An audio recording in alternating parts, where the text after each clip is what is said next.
What's up, YouTube? This is Shaylin with 8-Bit Co-op. I am back with another episode of ICY.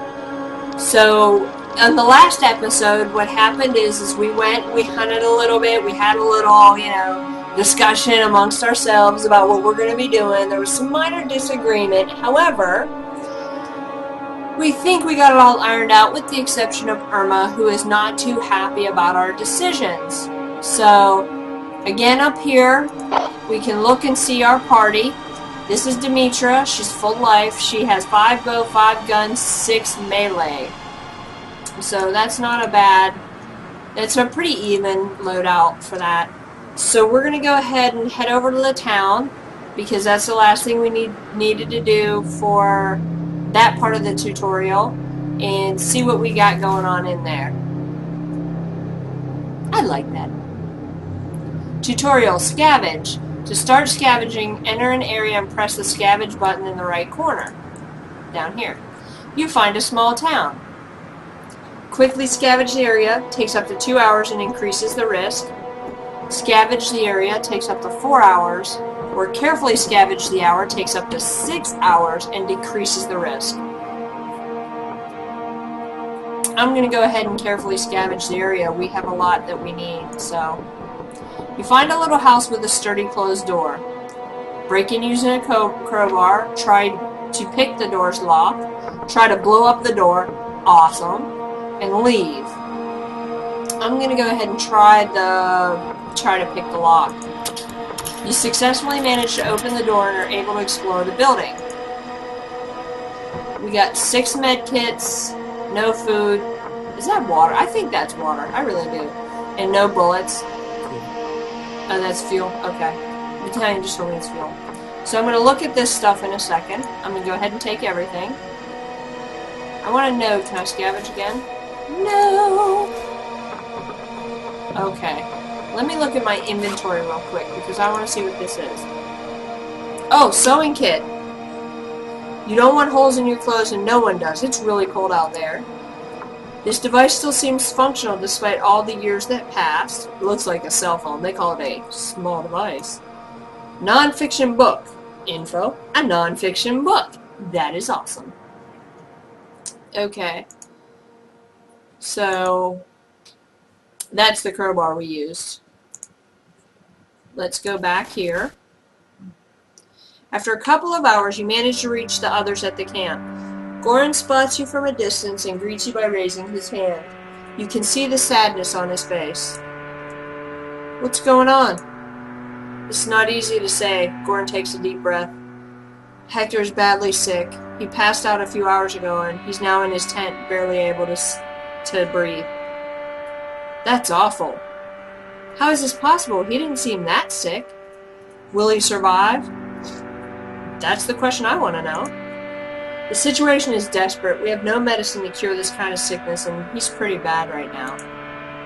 You see Jerome coming out from Hector's tent, his face painted with suffering.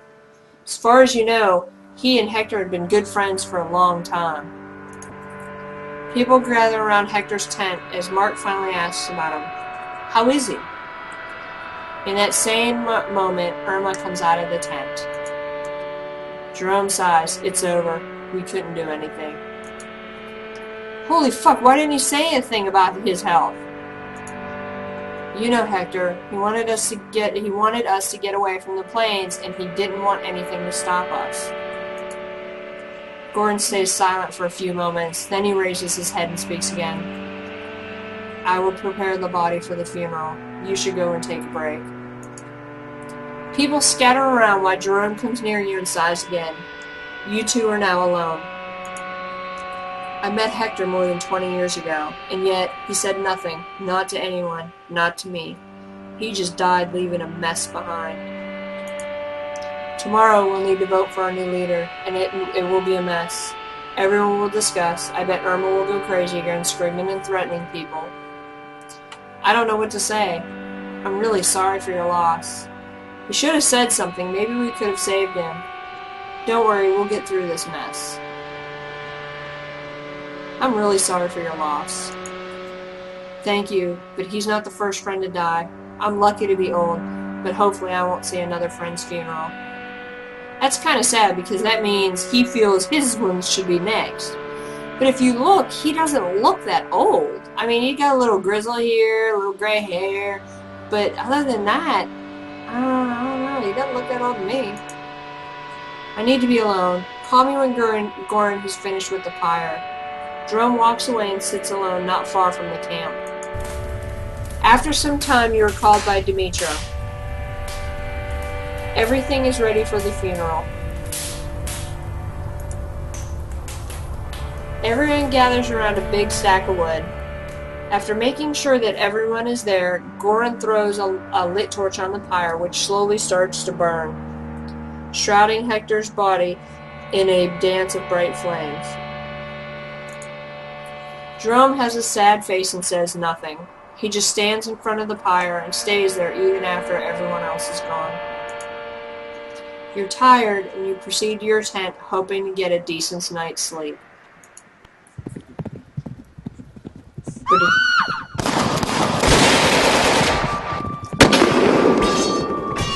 terrible scream wakes you up in the middle of the night. You see strange lights through the fabric of your tent, and you hear the noise of clogs stomping the ground. You hear guns firing as well. You are under attack. Okay. During the night, your group gets attacked by mysterious bandits. So here's my health. Here's the group health, and here's the morale, and here's the enemies. The balance is 50-50 right now. So we can engage them in a melee, or we can fall back. My concern is the morale right now, even though it's a full bar there, is really low because of what happened with Hector.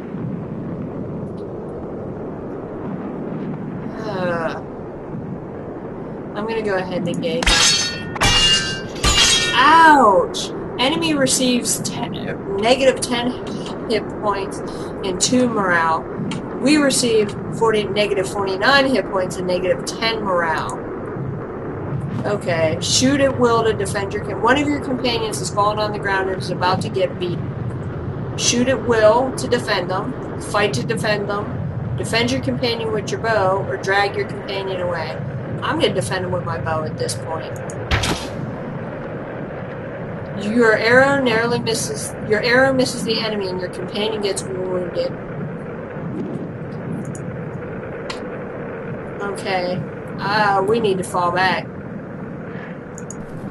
Enemy receives 0 health and 0 morale points. Group receives negative 5 hit points and negative 12 morale. You feel weak and aching. You try to crawl on the ground, but with each movement, you feel the pain all over your body. You try to stay awake, but soon your willpower weakens and you pass out. After that, there's only darkness. You don't know how long you stay unconscious. Strange dreams populate your rest, dreams of a different place, a different time. You see a shiny tower going towards the sky. Technology you've never seen in the White Wasteland. Technology belonging to an ancient world which fell apart. During the dream, you hear a familiar voice. It's Jerome and he's calling you, asking you to wake up. You finally realize you're dreaming and this sudden consciousness brings you back to the waking world. Hey, wake up. Are you okay? What happened? Where are we? My head hurts, my body too, but I think I'll survive. How long have I been unconscious? I think my first question would be, what happened? Well, the situation is pretty messed up. Just take a look around you.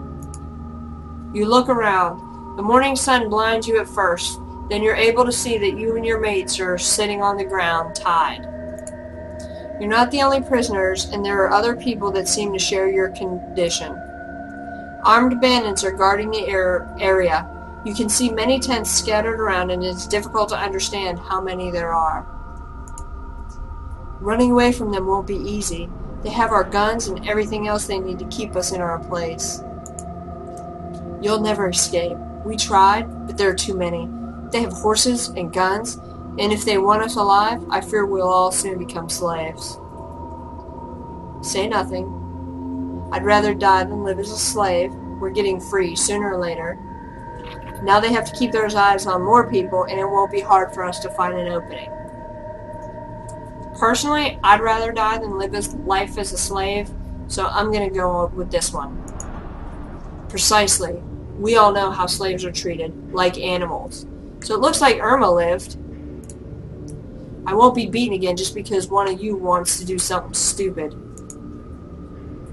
They beat all of us, Joseph. But what should we do? Just wait here and be sold as slaves? Long story short, we tried to run away during the night. They found us and beat the shit out of us. End of story. I won't just give up my life to that scum. We'll have our chance. They can't keep watch on us every second of every day. There are too many of us to be easily controlled. Long story I'll take care of that. I'll find a way to set us free.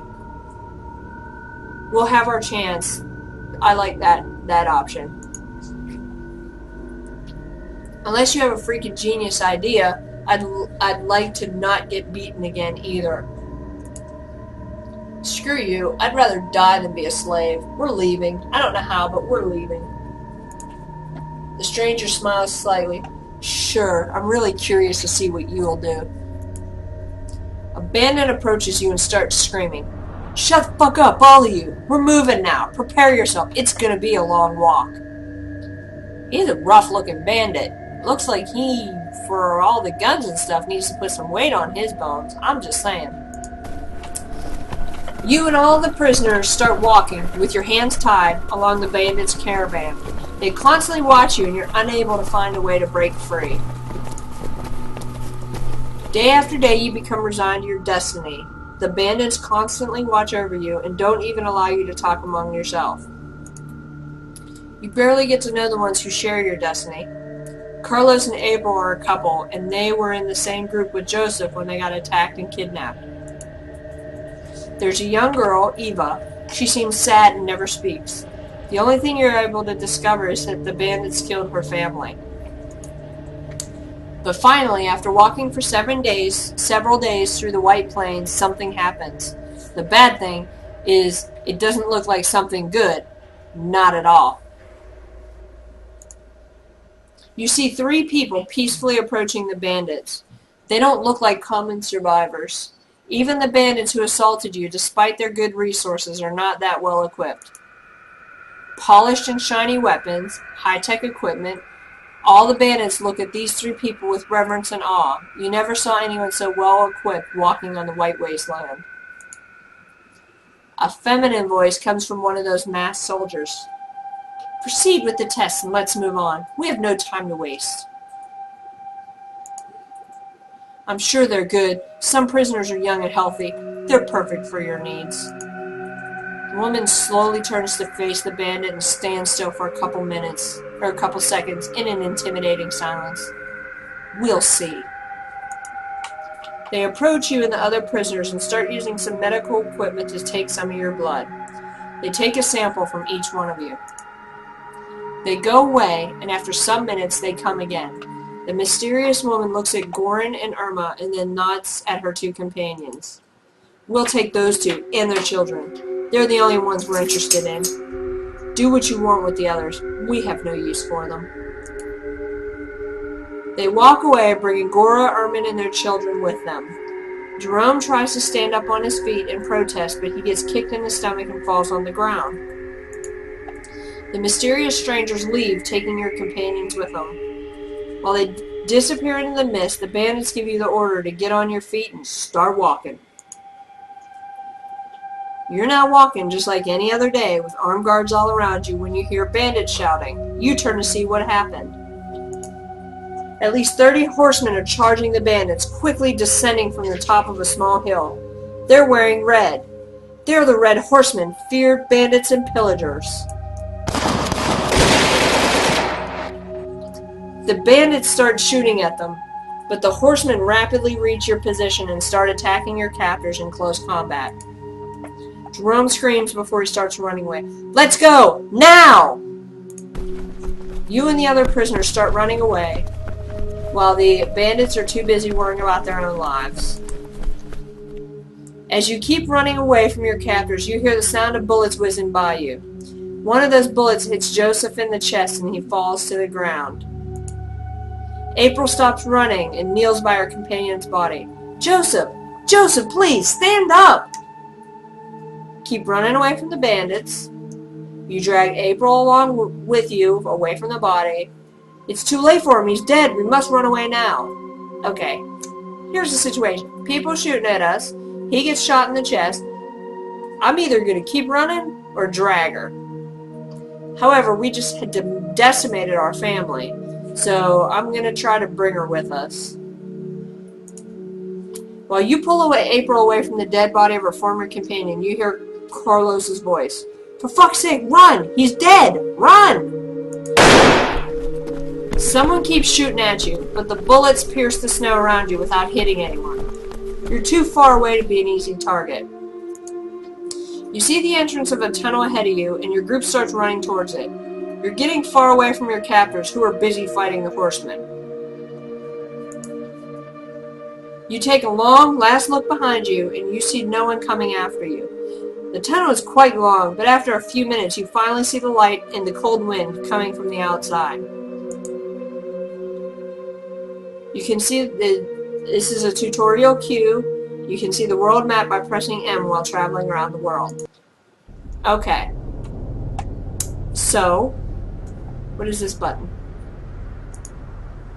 Oh, that's our party. It's everybody who's in our party. So we have 5 people in our party right now. And with us it's 6. Okay. This is our diary still. Let's see what this red exclamation point means. I don't see what it means. Okay. I'm gonna click out of that. Is my health low or something? Anyway. This is the party. Okay, so bow, gun, bow. She's good with the bow. Bow, melee. Okay, so Demetra's the melee person.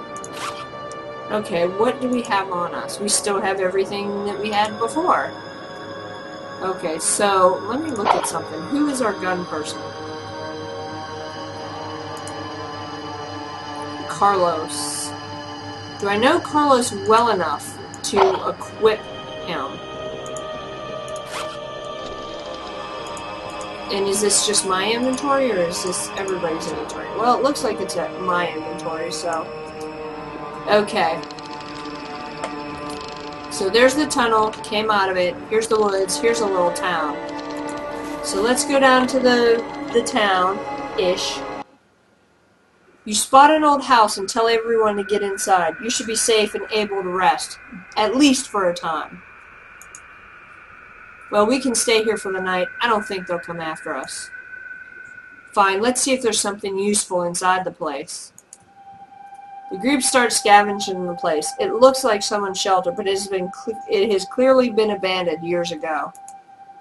You find some useful supplies, such as a couple of handmade bows with some arrows, some very rusty blades, and 3 bandages that seem clean enough to be used. While Demetra is preparing a fire, you see Eva speaking up. What shall we do now? We'll survive like we always do. Don't worry, we'll keep you safe. They won't get us again. Tomorrow we'll get as far from here as possible. It's the safest thing to do. We'll survive like we always do, one way or another. I don't think I'll be able to keep running like we did today. You can leave me here. I can take care of myself. While Eva is talking, you see Jerome asking you to come near him with a gesture of his hand. Then you turn your attention you again turn your attention to Eva. Why do you say that? We've never abandoned someone just like that. Don't even think about it. I'm not going to leave you alone, dying in these woods. We need to stay together if we want to survive. You're coming with us. I'm sorry, but I must go. We'll talk later. Well, I'm not going to leave this opportunity. I'm going to say, don't even think about it. I'm not going to leave you alone dying in these woods. No. I think with her, because she's younger, I want to keep it less harsh. So we need to stay together if we want to survive. You're coming with us. I'm not a child. I'm more than capable of taking care of myself. I'm sure of that, but that doesn't mean that you need to be left alone. Life out here is easier with someone having your back. No one can survive on his own on the White Wasteland. That's why you should come along with us. We need all the help we can get. I don't think so. That's not going to be an option. I think, we do need all the help we can get. Eva lowers her eyes and waits for a couple of seconds before answering. Fine, but I don't want to be treated like a child. I'm old enough to deserve some respect. Looks like we have a deal. And you will have it, I promise. Now let me go talk to my friend. He seems to be on edge. Okay, and thank you for being nice to me. I'm tired of people that only see me as a little child. She turns away and goes to sit near the fire. You finally approach Jerome, who seems eager to talk to you. Now listen to me, and listen carefully. You know how it works with families and new people. We're here with 3 strangers, but the girl is clearly too young to have any authority on this matter. Me and Demetra will just pretend that you are our leader before that should happen.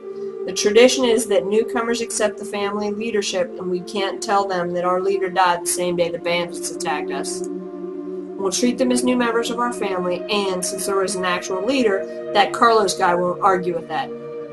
Or at least I hope so. Are you okay with that? I like it. Why me?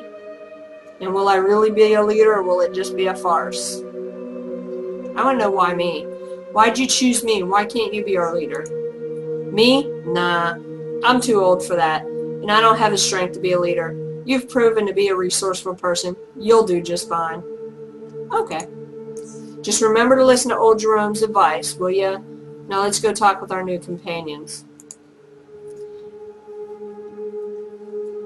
At this point, I think I'm going to go ahead before we talk to them and break off this session. This is getting really, really intense. It's amazing how connected you get to the characters, even in this short span of time. So I'm really excited to see if Carlos accepts our authority and comes into the family. If he fights, what does he do? So I think that's going to be something really pivotal to start our next episode with. So with that, I'm going to go ahead and call it. I appreciate you taking the time to watch this episode with me.